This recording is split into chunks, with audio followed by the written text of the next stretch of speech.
Hey everyone, I'm Steel Lafferty, MasterCraft team athlete, and today I'll be showing you some tips on how to set up your wave for foiling. Foiling is the newest behind the boat sport and has become incredibly popular over the last few years.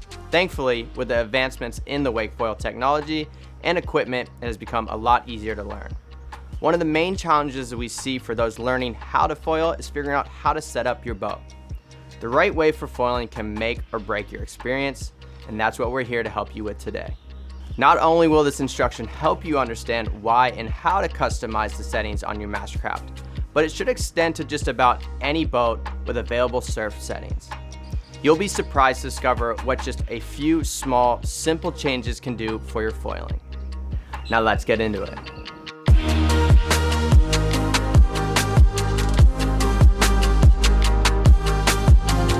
While the exact wave setup will be dictated by the rider's skill level, it's best to start on an entry-level foil setup, one that has a shorter mast and one that does not have a high aspect wing. We strongly recommend a couple of things. One, that you've wake surfed or wakeboarded before learning how to foil, and two, that you stop by your local dealer or pro shop to have them assist you in your wake foil setup selection. Now let's get into the wave. Less is often more when foiling.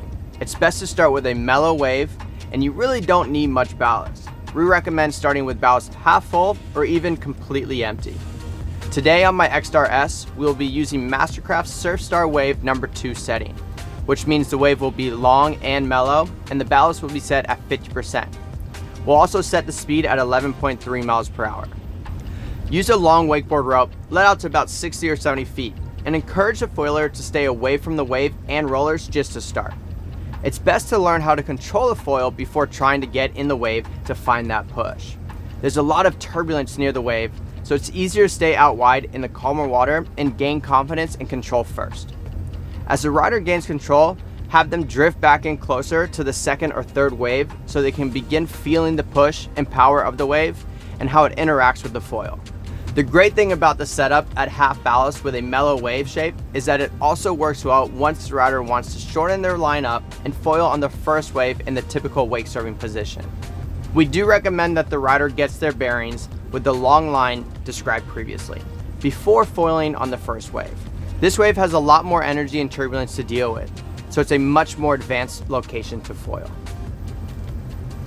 As always, there should be plenty of communication and collaboration between the driver and the rider for the best possible foiling experience.